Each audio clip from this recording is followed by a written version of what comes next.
Gusto niyo ba makita kung gaano karami yung Mr. Bean's tapa na kalahating kilo? Ayan o. Ganyan karami po yan.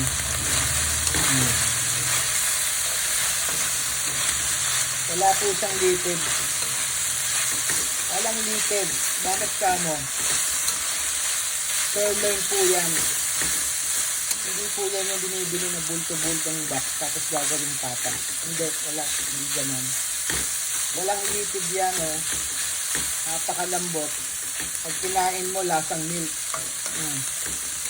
Diba? Hindi po ito pang commercial. Kaya mapapansin nyo, malambot na, wala pang litid, ang dami pa. Ayan po ang Mr. Bean's tapa. Isang balot ganyan. Kalahalahating kilo po yan.